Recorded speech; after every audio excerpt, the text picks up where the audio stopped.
Allons dans l'ouest du pays pour parler du nouveau logiciel de l'état civil et de la modernisation de l'identification dans la ville de Ban. Le ministre de l'Intérieur a remis des kits informatiques aux officiers d'état civil de la région du Tonkouy. Ces équipements visent à renforcer les capacités des agents de l'ONESI. Ils pourront aisément enregistrer les naissances, les actes de mariage et de décès. Jean-Marc Djadji, Diamasso. Ordinateur, imprimante, unité centrale, smartphone et autres matériels informatiques sont remis au centre d'état civil et autres points de collecte communautaires de la région du Tonkouy.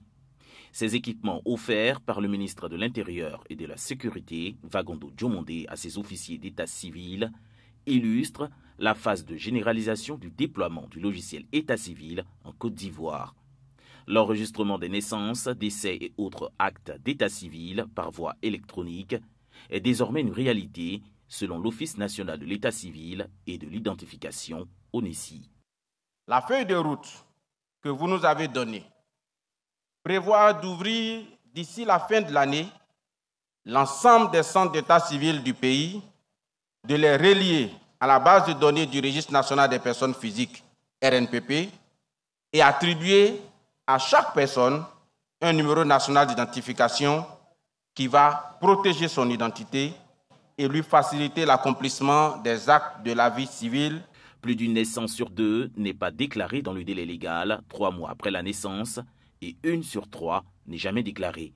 Cette solution logicielle a été déjà déployée dans plus de 100 centres d'état civil repartis dans 5 régions du pays.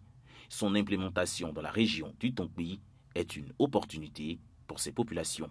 J'invite toutes les personnes qui utiliseront ces kits informatiques à faire preuve de culture numérique pour transformer positivement leur environnement de travail.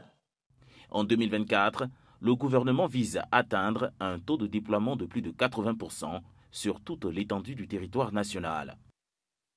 Il s'agira pour nous, bien évidemment, dans le cadre de la mise en œuvre des instructions du gouvernement, de faire en sorte que les agents qui ont été formés pour l'état civil puissent être outillés afin de mieux remplir la mission qui leur est confiée.